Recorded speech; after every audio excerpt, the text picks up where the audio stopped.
After today's race, only 2 more weekends remain in the season. This could be a pivotal one to set yourself up for the home stretch as we get ready for the Porsche Sprint Challenge USA West Series. I'm Joe Peak, and with me in the booth is Joey Atterbury. Joey, it's been an absolutely gorgeous day today. It's a fully sunny Sunday afternoon here in Northern California, and we have our beautiful Porsche grids out there on their pace lap ready to get going racing. And on the pole, it is going to be Matt Dusek, has managed to take it away from Brandon Hankins, who starts on the outside of the front row. Laura Eli then starts from P3. She's going to be flanked by her teammate Josh Conley to the outside. Dan Drowan will be in 5th position today. Starting in 6th, it's Manny Gilles Del Real. And then Mark Krigler rounds out our 7 cars in the GT3 Cups. Yeah, and then we have our Cayman field. Starting on pole position, 8th overall is Anna Checki. On the next row is going to be Greg Checki and Zach Bradford lined up 9th and 10th overall. And then our final row is going to contain Justin Lewis in 11th and Greg Herback starting from 12th. We are ready to go racing. It's the last one of the weekend here at Sonoma. We were here just a few weeks ago. We took a little bit of a dip over to Texas and have returned to California to try and see who can best this track as they come out of the final turn towards the start-finish line, with Matt Dusek having control of the field. Can he finally beat Brandon Hankins? As they come up towards the flag stand, there is the green flag, and we go racing at Sonoma Raceway up the hill through turn 1. It is now trying to get single file for turn 2, but it looks like Laura Eli is actually going to get ahead of Conley. Yeah, a little bit of door-to-door action there in turn number 1, and the Caymans get out of the green hole shot nice and clean as well. I believe that Anna Checki maintains her lead right now, but it is Matt Dusek in that bright orange machine leading overall. Back down the hill. Nice, good, clean start from everybody. That's the good news. Now we got to try and make 35 minutes plus a lap to get to the end. We're going to ride on board with Brandon Hankins, still running in P2. He's won every race so far this season. However, Dusek is not in the same class. You're right. It is a Masters class out front with Brandon Hankins in that Pro-Am. Oh, and Dusek very, very wide there at the far hairpin, turn number 7. He's still trying to wrestle the car back on the racing line. That's going to hand the overall lead back to Brandon Hankins. Up to the point now. Dusek needs to worry about Laura Eli, though, because that is within class, as we get a little bit of an onboard on our tower, watching from Matt's perspective in P2. So that puts Laura Eli up into 3rd overall, as Josh Conley still rides behind in 4th. He is the next one down in the Pro-Ams. Leader in the Caymans is currently Greg Checki, ahead of Anna Checki. You're right. So at least it looks like the 72 got around Anna at least at some point here on this opening lap, and ever since that white, red, and black 295 took the overall lead, he is not looking back at all. Already grown that gap to 1 second. And Joe, to your point, Laura Eli is on a mission. She is right up to the back bumper of Dusek. She was certainly putting some pressure on at the start of this lap. I had mentioned it before. This is her home track. She has lots of experience here.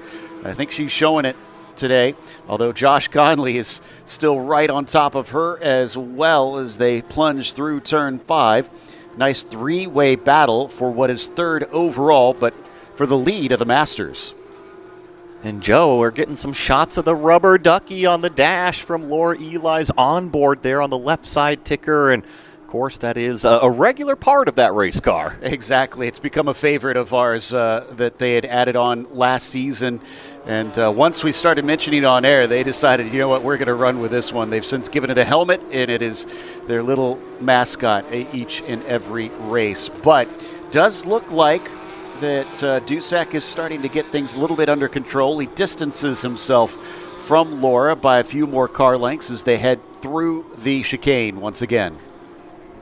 Using up all of the curbs and plus some, I think, is going to be the name of the game here through that turn 9 chicane.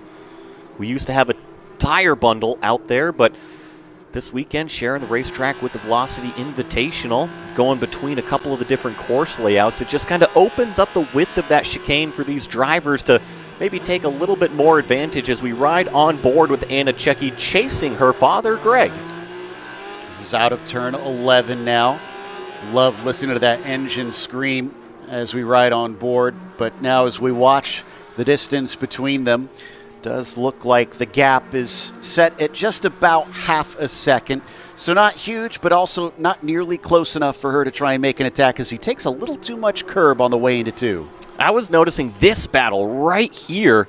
Greg Herback is definitely right on the back of Zach Bradford, that green and gold machine. And unfortunately, we really didn't get to see Greg Herback yesterday. Had a little bit of an issue early on in the race, and so today he's really getting to show the full potential. Absolutely, yeah. I'm glad to see him really get to actually do some racing today. He was out pretty much immediately in the first race of this weekend. He's been hassling Zach Bradford for that overall third in the Caymans. We do have Masters and Pro-Am, but we've been scoring them as kind of one class this weekend between the lot of them. This is down into turn 7 now. Bradford still holding on to that P3 a little bit wide. It does seem like Zach almost seems a little nervous up in front of Greg.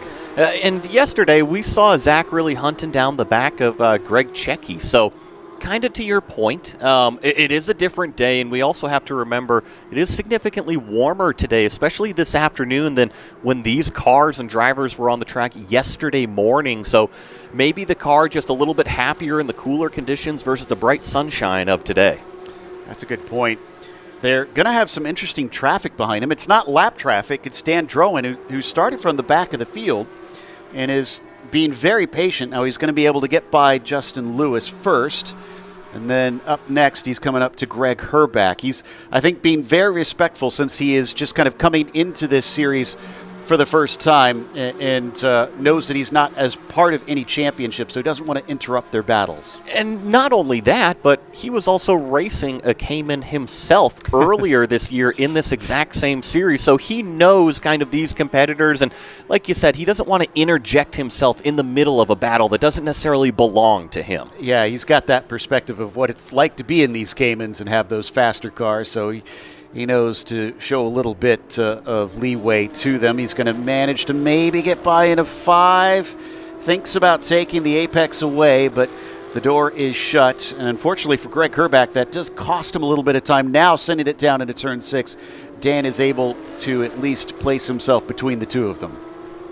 Got to remember that these Cayman cars and the GT3 Cup cars, they're very, very similar in terms of the horsepower output. The GT3 Cup cars, a little bit more. I think they're classified as about 515 horsepower or more, and the Caymans are about 500 horsepower. However, kind of the bare bones underneath it's still very, very similar, and that's why you see these Caymans have some amazing speed in comparison to the GT3s. Yeah, it's not as easy as you would imagine to overtake them, which now finally into the braking, Dan is able to demonstrate. One thing to keep in mind as we look at our timing screens is that Dusek's at a purple second sector. He's not giving up on this overall lead with Hankins. He's currently about a 1.5 seconds back. I'm happy you mentioned that because I was thinking the exact same thing. And here's a pass for the lead in our Caymans. That is the 27 of Anna Checki getting underneath Greg Checki, and Greg is out of shape in turn number 1. Fast hands, catches the car, prevents it from going all the way around. That is going to be some in-car video to go back and review. What a save from Greg Checki. Brilliant. He had to catch it about 5 or 6 times up the hill, dragging on the dirt. This is not the rallycross version of the Cayman, and unfortunately, but he is at least going to hold on to second place for the time being. Just a great job because he actually got closer to one of those tire barriers, and I definitely wouldn't have liked if I was inside that car. We're still looking at Dan Drowan to overtake these two. That's going to catch him up to Greg a little bit quicker, but things now start to settle out with that change for the lead in the Caymans. Most of the cars have kind of just worked their way into this race and are getting comfortable now, it seems. Yeah, we're about, call it just under 27 minutes left. And another battle that I see developing on the racetrack is actually back for what is 5th place overall, and it's Manny Gil de Riel putting the pressure on Mark Krigler. They are going down towards what is the turn 11 hairpin as we get the shots of Dan Drowan going by Greg Checky here in the turn 9 chicane. And if my memory serves me correctly, I think Krigler was behind Manny before. So he's overtaken him at some point in this race, moved into 5th of the overall GT3 Cup cars. He remains in 3rd on the podium in his Pro-Am class for the time being. Manny also sitting in 3rd in his Masters class. This is the two of them. That's Manny with the American flag on the roof, the black and blue. That is Mark Krigler. Go up the hill. This is the very, very top of the circuit in terms of altitude, elevation. And now we go back down the hill, and you see really the pitch of the car. The driver's jumping on that brake pedal and applying that pressure really drops the nose down, and you can see him decelerate so rapidly in some of these areas, and then you put the full grip potential to test through the carousel. How long can you hang on to those lateral Gs? And we have to remember with that turn 4, we could still see the remnants of the oil dry to the inside, which is mostly off the racing line, but I believe there was some at the apex of 4 that will adjust the grip levels. There was nearly a move from Manny underneath at turn 7. He really wants that spot back. Right on the tail there, those two cars now going down to what is a great passing zone, but I think Manny might just be a little bit too far back to really make an aggressive move. Let's see, up and over the curbs. Both of them smack on the racing line, and Krigler maybe just not as good on the acceleration phase, allows Manny to catch up, but now it extends back out once they've gone through turn number 10. Coming up to the braking. Whoa, Manny was very deep. He got it woed up in time. But look, he is right near the bumper of that number 204. So as he accelerates away, unfortunately didn't get the throttle down as quickly as he would have wanted, loses a few car lengths to him.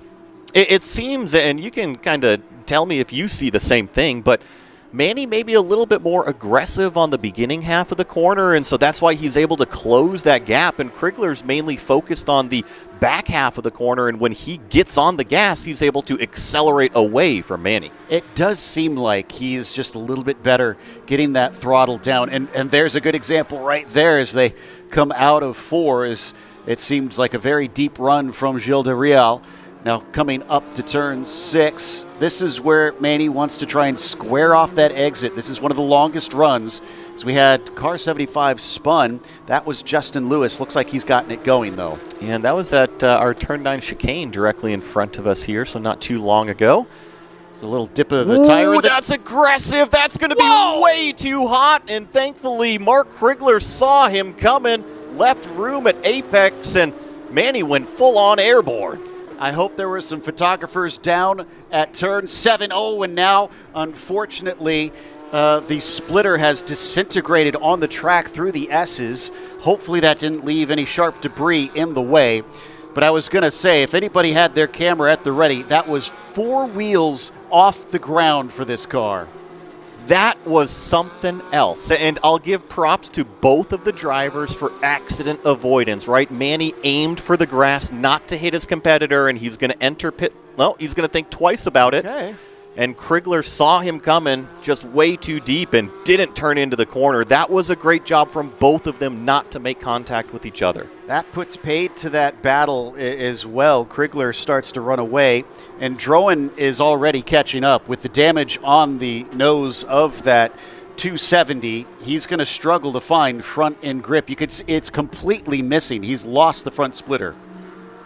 And I think he was probably just evaluating the car after that little airborne incident. And like you said, it spit out the splitter. So when you're driving the car, you hear that, right? Like you hear that spit out from underneath the car. So you're trying to think, oh my goodness, was that something else? And evidently by the time he got down to turn number 11, he thought the car was A-okay. So he continued on. But you're right, Joe. Without the front splitter there, it's going to be a little bit lacking on the front grip. Going to be a rough finish to this race for him. Yeah, there we can see, look at the debris out on turn 8. That's just as you start to turn in. Now, thankfully, the cars are running to the inside of it, but if anybody tries to go side by side through there, it's going to be bad news trying to run over that. That's a good example there with Krigler going by. If anything, this is almost like the driving school putting the cones out and saying, hey, you need to stay to the right side of the track here going into the S's. And that is actually, the further right you are going into that section, the better off it sets you up throughout the entirety of the run. So maybe just a little bit of help. And we're being joined by Jeremy Sunt from Porsche Motorsport North America. Jeremy, I have a feeling that Manny's going to be visiting you for a new splitter soon. Not visiting me. I don't work in the parts department. Fortunately, that's a pretty inexpensive part on the car. But yes, he will be visiting us, I suppose. But it's certainly created some excitement in this race. And we've had a fantastic season for Brandon Hankins. It's very great seeing him not only find success over here in the USA West Series, but you guys have the North America Series that he's been participating in as well. Yeah, he's great. He actually started in off-road racing, which is pretty cool to get to come to here and experience what real grip feels like and real power. And he's the age of he can still do it, right? Like if he has a dream to get to Le Mans, and he has the timing and the ability, he could still do it. And kind of that's what this series does, right? Bring people to either race here their whole career or a springboard somewhere else. I love this race control message. Car 270 off at turn 7 and continued. It does look like Josh Conley's just managed to make an overtake off screen on Laura Eli, so that's going to move him up to 3rd overall. He will stay in 2nd in his class, so there won't be any points changing for that one, but he's going to try and set his sights to run down Brandon Hankins. That might be a little difficult, though, because there's something in the realm of about 16 seconds up to the leader. And, something else while we have Jeremy up here with us for this brief amount of time, this is a pretty special year, too, especially for the USA West Series, celebrating 5 years. Yeah, pretty cool. And some of our teams have been here for way more than that, since about 2010. And the series has morphed into what it is now, which the USA West Series. But we have a lot of loyal customers in this series. It's very special. I'm personally from the West Coast, so I'm partial to, shorter travel to these beautiful tracks and also nice weather. Right, we always have nice weather on the West Coast. Oh, it's been fantastic. Nicer than what we had at our last visit, for sure. Yes. But and we were talking earlier about Drowan catching up to Del Real. It looks like he is there and is getting ready to try and overtake for position. That is for the Masters. That's going to be on the podium. And Manny's going to have 20 minutes plus a lap to try and hold him back here, Joey, and stay on that podium spot. That's going to be tough with a wounded car. Yeah, I just don't see it happening. The last lap from Dan was actually his personal fastest lap of the race, a 139.9. The only two cars that are faster are Hankins and Dusek, and here comes the run from Dan. You can just see how much more front grip he's gotten that drives him down through the carousel. Going to try to outbrake Manny here. They both go pretty wide in the turn number 7 hairpin, but Dan does get the job done. Impressive pass. He was a little farther back than I thought he was going to be able to make that stick, but somehow manages to do so as we carry on with our GT3 Cup class. We should mention that Anna Czecki does still lead down in the Caymans, while Greg Czecki is currently sitting in 2nd after his scary moment. Thankfully hasn't lost too much. This is on board our leader, Anna. She's doing a fantastic job, and I think she really has taken over this Cayman class here, especially in USA West, and not only in USA West, but if you're familiar with that North American Sprint Challenge Series, she is always up towards the front of the field, and that is why she is part of this driver development program. Exactly, and Jeremy, this was the first place that she got to race with Porsche, as back in 24, the very last round, she hopped in, and then she had her first full season last time. But I've been impressed seeing her continue to grow throughout her early career, frankly. It's so fun to watch. Her and her dad, it's a great story. Her dad gives her the hardest time of anybody on track every time they're near each other, which, I mean, as a parent, I appreciate that as well. And she's like, I think she's a 4.9 GPA or something crazy. Is that possible in this day and age? And she just finished her first year at Lehigh University. Super proud of Anna for not only how hard she works on the track, but how hard she works in life off the track. Really good kid. I can't fathom trying to both be a race car driver and do college at the same time. And juggle all of them out there. But she's somehow managing to do it and find improvement out on the track all simultaneously as she takes it down to third gear here, coming through turn 6, out onto the back straight through the drag strip. You can see it just kinks off to the left-hand side before you see those brake markers down through the gears once again. Get it turned around a very wide double apex hairpin, and then it's on the throttle once more. Always love watching the data on the bottom right part of these onboards here, looking at the throttle trace, watching the brake trace when they jump on this brake pedal pressure. This is a good area here to watch it. Look at how hard she is initially on that brake pedal pressure, and that's exactly what you want to see. Really strong at first and then start to fade off of it as you trail brake into the corner, and she's pretty committed on the throttle here going through turn number 10, and we're going to see the same thing. Uh-oh, looks like we got a car around. Is that... Oh, it's Krigler up at the top of turn number 2. Drags a little bit of dirt back on the exit, so drivers do need to be aware there's going to be a lack of grip coming off that second corner. Thankfully, he's moving once again. Now, did he get overtaken by Droen or Del Real? Our timing is not updated that yet, but we'll keep an eye on if. And yes, no, it looks like Dan has managed to sneak through. Going to see how far he actually drops all the way back behind, so he is going to be the tail end of those GT3 Cup cars after that little bit of an oopsie up there at turn number 2. And remember a couple laps ago, Joe, how Josh Conley had made his way by Laura Eli, made a pass in the turn 9 chicane. Well, she has not let go at all. It's about 10 car lengths right now, but I was expecting Josh to maybe start to grow that gap over the course of the laps, and he has not been able to. And he set a personal best second sector, so it's not like he's taking it easy here. So Laura's still managing to keep up with him and make this a race. But also respect to Laura. She's legit. It's like she's won a lot of races, won championships, and yeah, it's impressive. And love that she's raced not only over here in the West Series, where I first got introduced to her, but she's taken part over in the North America Series as well. And she's trying to make Josh work for this one. She might be the teammate. In fact, I believe she's part team owner over there at Black Sheep Racing, and is certainly making sure that he does not have an easy time. Now, one of the really cool parts about this development program, as well as everything else Porsche does to support their drivers, especially their next crop of drivers, is that development workshop. Especially back in last year, they got the really cool experience to go over to Penske. Yeah, we're excited. We're about to do something similar again with, we're very fortunate to have Penske excited about it too, but we basically gather up all our kids from Sprint Challenge and Carrera Cup and take them to Penske and put them through a little bit of a boot camp with physical training and mental training, and torture them a little bit, test them a little bit, and just prepare them. Our program, unlike a lot of programs, is really just designed to give them something that they wouldn't be able to get unless they were in a Porsche car. Whereas some are money and some are just very skills focused. We let the coaches do that, or we are really just focused on, like, what does it take to be a Porsche factory race car driver, and that's.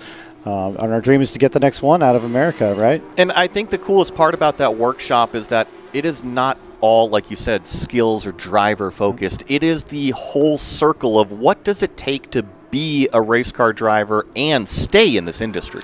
Yeah, it's the driving part is probably most drivers' favorite and easiest part of being a professional race car driver.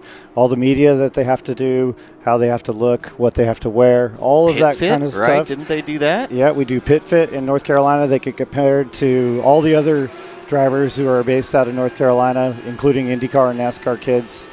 Yeah, it's really good to give these guys a benchmark of where they need to be. Yeah, sooner or later we're going to get a North American driver that becomes a Porsche factory driver, and that's the dream.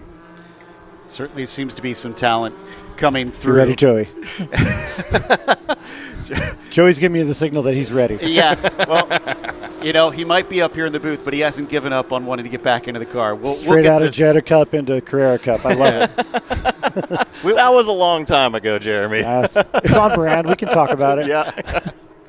I have noticed as we've been watching this fight between Laura and Josh had a little bit of a slide through turn 2 that cost him some time, but Laura wasn't able to do anything with it quite yet.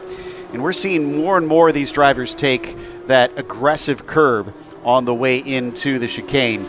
Does look like Josh was going pretty quick last time by. Let's see what this lap is, because he did set a personal best on the previous run. And I think what's even more impressive, as the lap timers are about to update here for us, 40.1 out of Josh and a 40.5 out of Laura. I was going to say that Laura's last lap was a 39.6, so I'm in complete agreement with Jeremy back here. She is no joke when it comes to this racing, especially in these GT3 Cup cars. She knows this racetrack like the back of her hand, and she is performing today. Josh has got a mirror full of that bright orange machine, and she's hoping maybe to show him the taillights, which is honestly one of our favorite parts of this car.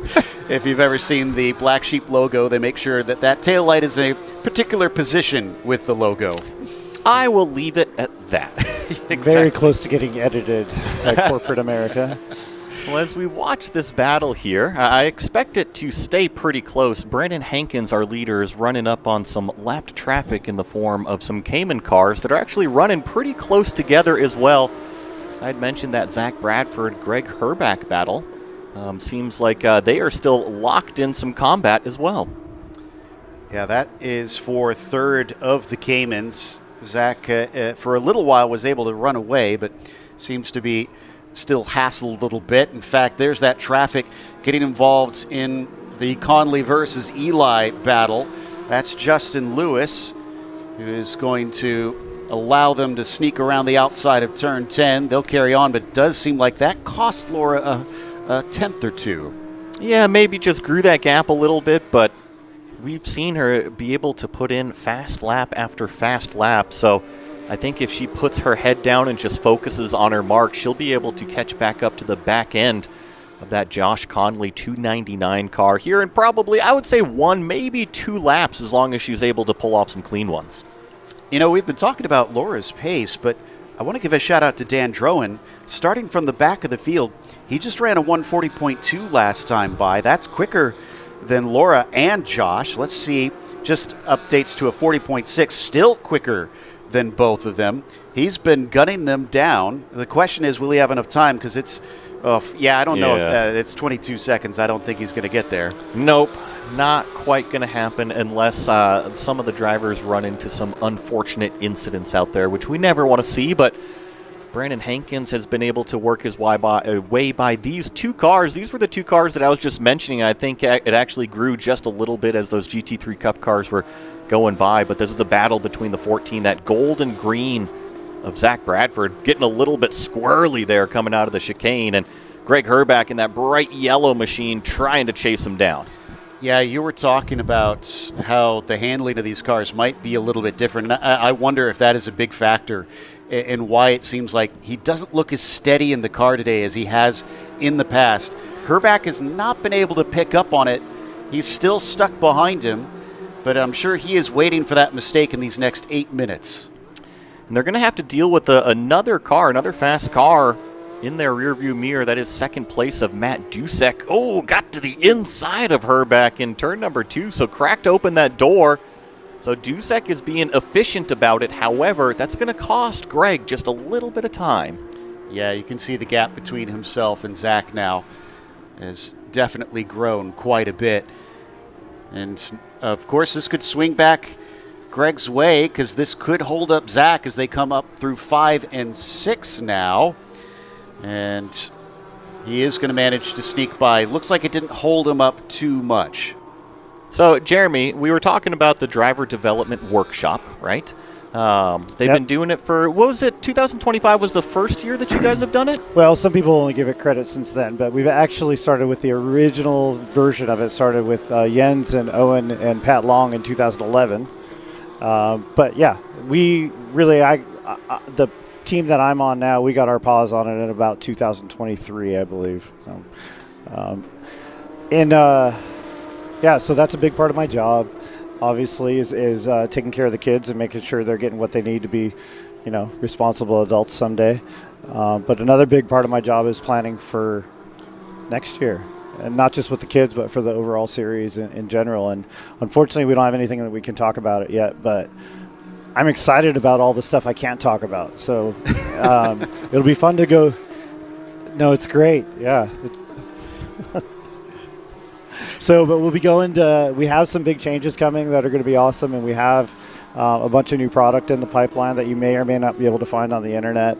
And yeah, that's what I can talk about.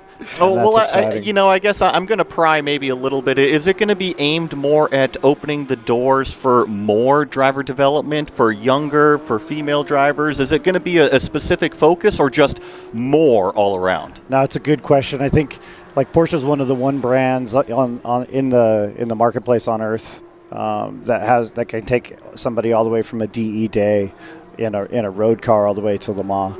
And so how well we attempt to do that, and we're proud of that, and how well we do that depends on the products that we have. And so we're always, let's say, filling in and building this pyramid of products so that it supports that end goal.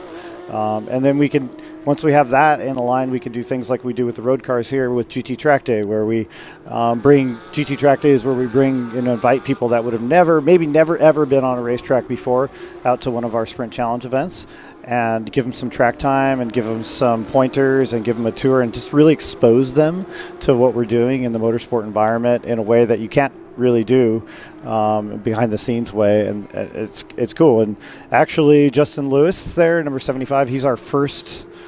We didn't have planned it to happen. We just want to show people a good time at the end of the day with GT Track Day. And Justin Lewis showed up to one of our GT Track Days, and look at him. There he is. We're following with him in the car right now, and he's got a great story. He's a Marine. I would say he was a Marine, but you never get to retire out of the Marines as far as I've been told. So he's a Marine that was successful in business and needed something exciting to fulfill what he did in the Marines.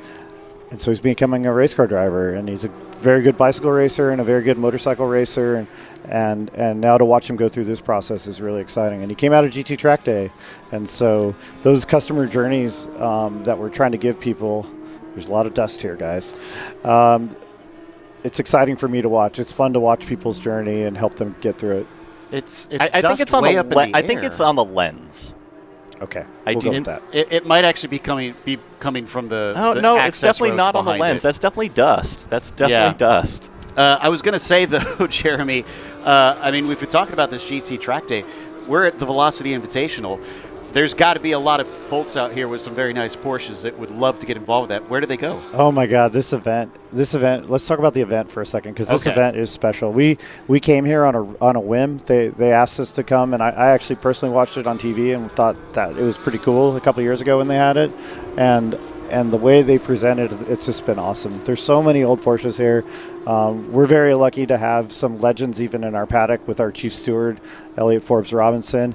And I asked Elliot earlier this week, how many of these cars have you driven? And he's like, a couple, because he's so humble and amazing. That 787 out there. The 787. There's a Porsche that he won his first race right here at this track that I took pictures of him next to earlier today.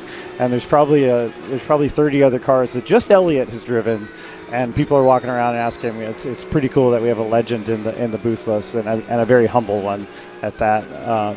But yeah, a lot of people with road cars here, a lot of people with race cars. The 356 class was really fun to watch, and the old 997 Cup class was also pretty. Those things sound beautiful. Also really cool to watch. So we've got just about 3 minutes plus 1 lap left to go. We're coming down towards the end. And Brandon Hankins does still lead. He has extended it over Matt Dusek to about 4 seconds. And Josh Conley, with his battle with Laura Eli, unfortunately really lost touch with him. He's 17 seconds back, so he's definitely not catching Brandon the way things sit right now. But the race isn't over, so we can't call it quite yet. Does look like Dusek is well on his way to a victory in this Masters class, and so is Brandon Hankins. And we got to give a big shout out to Anna Checki, about to take another win. She has just been collecting trophies this season. And folks, while we're looking at Brandon Hankins, I was looking out the window. Laura Eli has officially caught the back end of Josh Conley. So remember how we were wondering how long is it going to take for her to reel in that car again? They were going through some of that Cayman traffic, and now she is right back on that bumper. Kudos to the 270 for getting this done without a splitter. That's not easy to do. This has got to be a horribly balanced car right now. But popping wheelies over the top of the hills. It's got to be great. Goodness. We're watching Brandon Hankins on screen. Now, if you missed our race yesterday, again, this is a bit different than maybe what you're used to with timed races. When we say the +1 lap, that means that once the clock hits 0, it is the next time by that they give the white flag. Now, Jeremy, you're a former mountain bike racer. You still love to mountain bike. And what did you think about that jump down there at turn number 7? Well, he had no transition to land on, so it wasn't going to end well. But the jump was perfect. The landing was less than perfect. Didn't get a cross-up in, though. Didn't put some style on it. He needed to get a little bit faster so he could catch the backside of the curb on the exit. There we go. Well, no such problems for Brandon Hankins. He'll go through that turn 7 nice and easy. And he's not going to get the white flag this time, so we're probably going to be 2 to go at the line. He continues to just put in great laps here. I just got to say, I know it's going to be 2 laps to go. It's just amazing how fast these cars are, right? Because you look, there's 40 seconds left, and he's on the complete opposite end of the racetrack. And yet he's able to get all the way down here to turn 11 and get to start finish in that 40 seconds. It just shows you how fast these race cars are. Real race cars. They're real race car electronics and real race car engines. And, it's the same engines that come in a GT3 road car, more or less, about the same horsepower. It's got a motorsport electronics and gearbox. But part of what this car is, especially in the Cup, both cars, is the marketing people who define everything make sure that these cars look very much like the road car as much as possible. And it's it's a real race car. I think it's the old adage of race on Sunday, sell on Monday. Or race on Saturday and Sunday and sell on every day. Yeah, that works too. More Porsches, the better. Back down through turn 4 once again for Brandon Hankins. Our battles have mostly petered out, barring that fight between Conley and Eli. They've got about half a second between them. That's not going to be for class position, but definitely a third overall. We always like to say, doesn't matter if it's out of class. Each driver wants to beat the other out there. I also want to give everybody an update on the Cayman race that's happening right now. Anna Czecki still leads that one in her number 27 after overtaking her father for the lead, and she's pulled about an 8-second gap over Greg, and Greg has a 12-second gap over Zach Bradford, but those are our top 3 podium finishers so far right now in that Cayman class. Czecki's checking out. Very much so.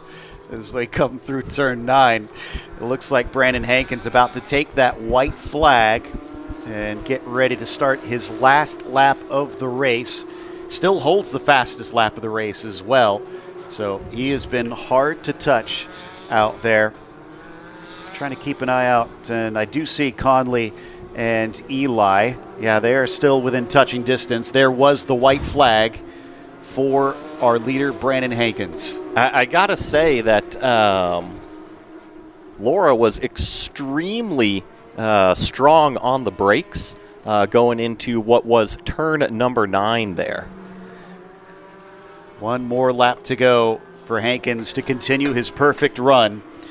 He has been up at the top every single race he has attended. He was not able to attend at least one of them so far this season. That's the only blip on his record, and you can't blame him too much for that. It's been dominating here in the USA West Series for this 295 car. Gap extending up to about 6 seconds over Dusek. And Hankins just set the fastest first sector of anybody on the final lap. It's crazy. The Yokohama Tire is setting fast laps at the end of the race. And he scoots it out at turn 7 right up against the edge as well. This is going to give us an idea on the second sector. Let's see if it's just as quick. Nope, doesn't even set a personal best, but it's still a great time. Yeah, not a personal best, but you know how much slower it is from that personal best? 5/100ths of a second. So it's pretty close. On 35-minute tires. Yeah. Amazing stuff. He's just got turn 11 here, and then it's foot to the floor for the remainder of the race. So got one car that's going to cross the line just in front of him. That's Krigler, who looks like he'll manage to finish on the lead lap. But for Brandon Hankins, his perfect score continues here at Sonoma. Amazing drive, and here comes Matt Dusek across the line. He is going to be your Masters class winner there in that orange 251. Looks like Anna Checki also rounding the final corner. She gets to collect another first place trophy here at her home track. Sonoma rewards handsomely for the 27. Going to watch the rest of the cars stream across the start-finish line here. Josh Conley does beat Laura Eli to the line there, so he is going to finish second in that Pro-Am class, while Laura is going to claim second in the Masters class. And here comes Zach Bradford around. Greg Herback giving chase as well. Dan Drowan crosses the line. I still see Manny over there going through what is turn number 10. Same thing with Justin Lewis right now. And I believe it's going to be the last couple cars to cross the line here momentarily. Mark Krigler coming down to what is turn number 9A. And Jeremy, I've still got you here on the broadcast. Thank you so much for coming out and joining us here.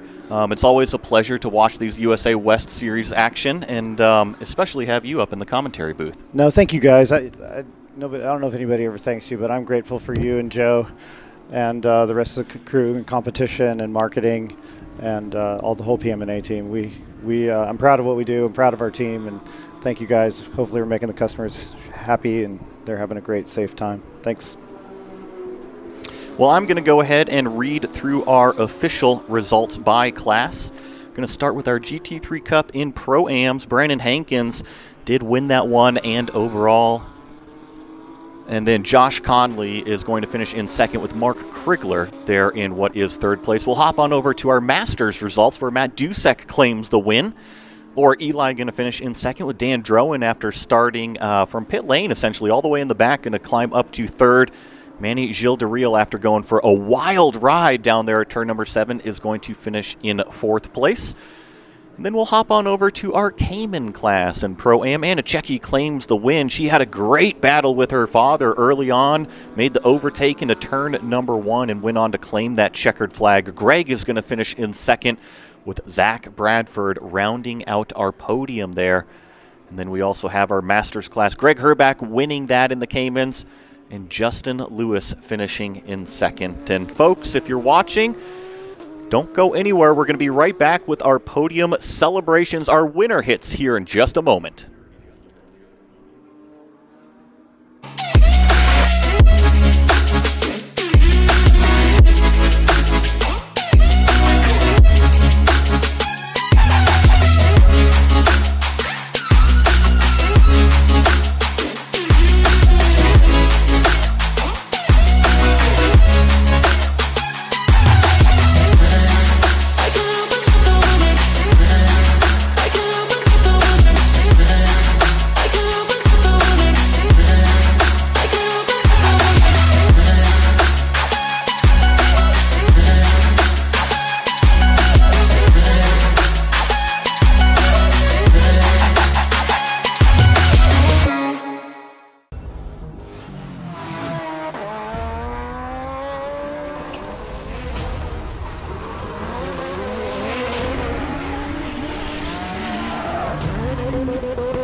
When we began racing, we started with a question. Can a dream become a legacy? Across endless nights, relentless rain, competition that never slows. Through every failure, every win, every single race, we've asked ourselves, can a dream become a legacy? And 75 years later, the answer is clear. Because we weren't built for racing, we were born for it.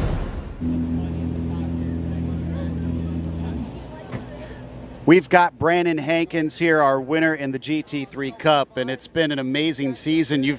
Besides having to miss one race, it's been literally a perfect season. I mean, how do you react to that? I don't know. To be honest, I'm just out trying to learn and be as consistent as possible, and the win's just an added bonus. So, yeah, really happy. We've already been here, obviously, earlier on in the season. Did that experience help you so far? Oh, absolutely. There wasn't a lot of track time this event. I think we're just out here 4 or 5 weeks ago, so, yeah, definitely helped. Well, I'm glad you've got 2 more weekends to go. Do you think that you feel prepared for them? Not yet, but I'm going to be. All right, soak it in and enjoy the win. Thank you. Appreciate it.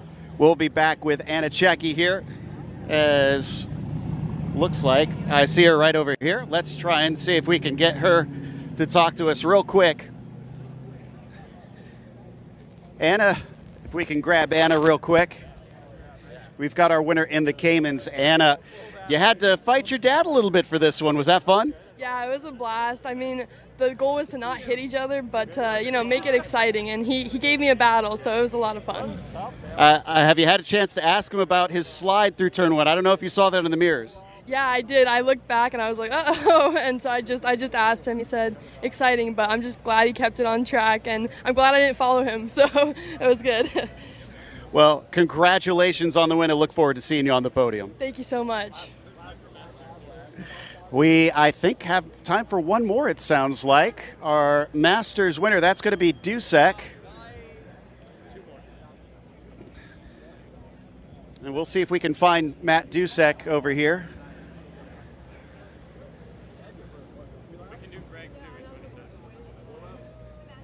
There we've got Matt Dusek, our winner in the Masters for today. Matt, you come over from the Endurance Challenge, racing these sprint races. Is it a relief to be over this quickly? No, I could do that all day. That was awesome. Great fun. It looked like you kept Brandon pretty honest out there. Is there anything you think you could have done to make it a little closer? Boy, I was trying. That dude is fast, and congrats to him. I think I should have been a little more cautious on the opening lap in turn 7. Next time we'll try to do better. Well, I have to say you did an impressive job out there. We hope we get to see him much more this season. Yeah, I hope so too. Thanks so much. I was Matt Dusek, and it sounds like we have time for one more potentially, we heard. No, it sounds like we do have to hand it back. So, again, we can't thank you enough for joining us here at the USA West Series. We'll be back for more in Road America in a few weeks.